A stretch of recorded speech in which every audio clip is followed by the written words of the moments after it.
एक बार की बात है, एक लड़का स्कूल की छुट्टियों में अपने दादाजी से मिलने गांव गया। अपने दादाजी के साथ गांव घूमता और खेतों में काम करने के लिए भी जाता। एक दिन वो लड़का अपने दादाजी के साथ खेत में काम करने के लिए गया हुआ था। तो दादाजी ने उसे शर्त लगाई कि चलो देखते हैं कि खेत की जमीन को फसल की बुआई के लिए कौन पहले तैयार करता है। उन दोनों ने खेत की आधी आधी जमीन बांट ली। बुआई के लिए तैयार करने लगे। वो दोनों मिट्टी को खोदकर उसकी गांठों को तोड़ रहे थे ताकि वो फसल की बुवाई के लिए तैयार हो जाए।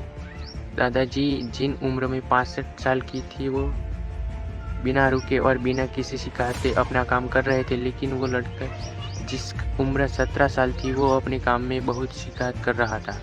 वो बार बार रुक कर आराम करता था और कहा करता था कि कितना मुश्किल काम है, लेकिन उसके दादाजी बिना रुके और बिना थके काम करते रहते थे। फिर जब शाम हुई तो लड़का देखता है कि दादाजी ने अपने हिस्से की सारी ज़मीन की बुवाई कर ली और उसके हिस्से की ज़मीन अब फसलों की खेती के लिए तैयार है, लेकिन उसके हिस्से की ज़मीन में अभी आधी ज़मीन का भी काम पूरा नहीं हुआ।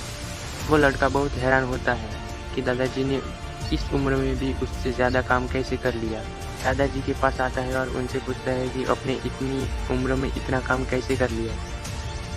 तो दादाजी ने उसे जवाब दिया कि जब भी हम सोचते हैं कि काम कितना मुश्किल है या फिर अभी कितना काम पड़ा है, तो हमारा मन वहाँ बनाने लगता है।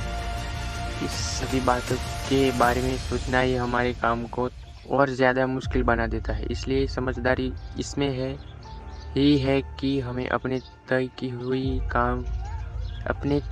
हुई काम के बारे में ज़्यादा सोचना नहीं चाहिए और उससे काम करते रहना चाहिए। इस कहानी से हमें ये सीख मिलती है, यदि हम तय किया हुआ काम के बारे में ज़्यादा सोचते हैं तो वो काम हमें बहुत कठिन लगेगा।